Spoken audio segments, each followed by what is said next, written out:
Xerox is one of the giants of research and development. Their work is woven through the story of technology over the last 50 years.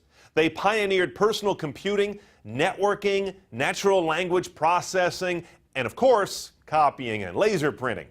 I grew up a couple of miles from their Palo Alto Research Center, or PARC, and in a valley jammed with the world's best engineers, it was revered. Recently, I went back to the old stomping grounds to meet up with their CTO, Sophie Vandebroek, and see what's next.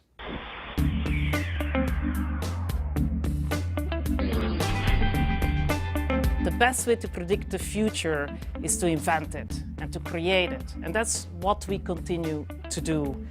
PARC is in the business of innovation. PARC was set up by Xerox in 1970 in a burgeoning Silicon Valley, thousands of miles from company headquarters in Rochester, New York. In every sense, it was a team apart. And within 2 years, they were on to something big, the Alto, which many call the first personal computer. Good morning. Good morning. You come into your office, grab a cup of coffee, Morning, Brad. and a Xerox machine presents your morning mail on a screen. This one looks interesting. Let's take a look at this. I think everybody on the routing list should see this. Push a button, and the information is sent electronically to similar units around the corner or around the world. Digital network telephony, 1973. The legendary Alto personal computer, that was 77. Portable version, same year. Personal tablets, a little earlier than I bet you thought, 1992. Over there, look at that. The granddaddy of the laser printer, and you know about the mouse. This is a big part of the history of Silicon Valley and the history of PARC. To this day, let's face it, you say Xerox, they think copiers. But you are moving into other directions, especially with a new way of medical staff dealing with us as patients.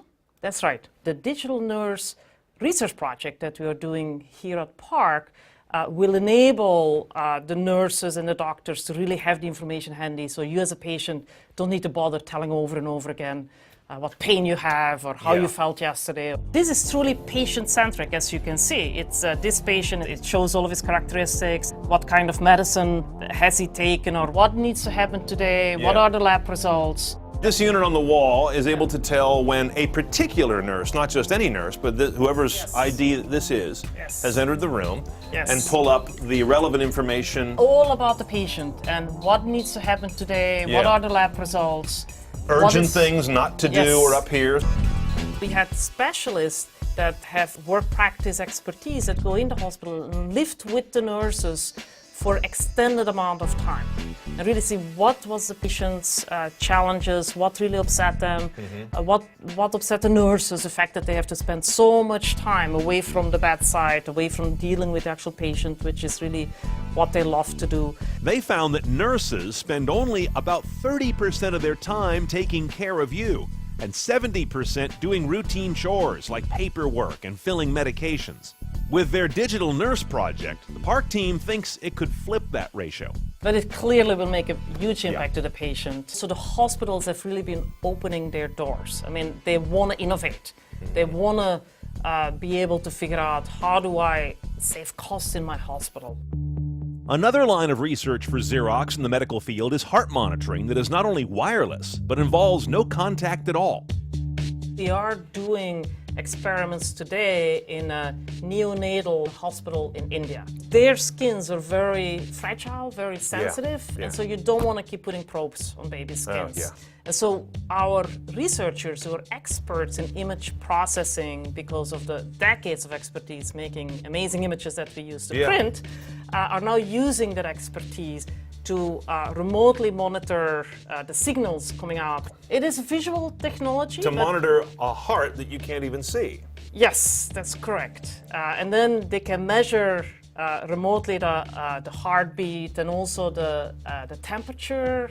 And we're doing the experiment in the hospital now. It's going to make a huge impact if indeed we can deploy that and many more babies can benefit from this technology.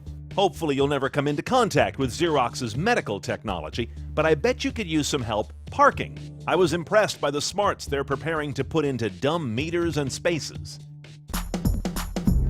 On a typical day, 30% of the traffic in a city is because people are looking for a parking spot. And here are some examples of what you found. One of them is to take our driveways, or curb cuts as Yes, they're yes, known, yes. and to turn those into possible parking inventory. So what we found out is that in 49%, almost half of these situations, they will never drive a car into this parking No, garage. it's full of junk. It's full of junk. Or you've It's got your mother-in-law living That's down right. there. So why not provide extra 50% more parking space? And I love this meter here, this mock-up of a meter that would be tied to a service. a cloud service. A web-based service that we run in the cloud, where you're going into the city tonight for some event.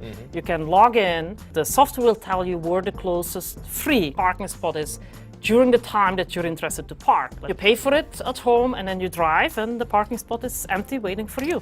Today we are working talking with many cities. They're very, very interested in this concept. A less frustrated driver, much easier flow of traffic through the city, less pollution, greener cities. I mean, it just makes a lot of sense.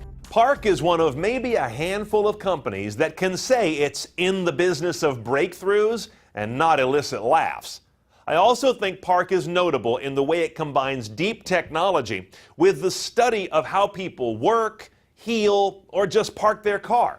And that allows them to create applied technology that can move things forward.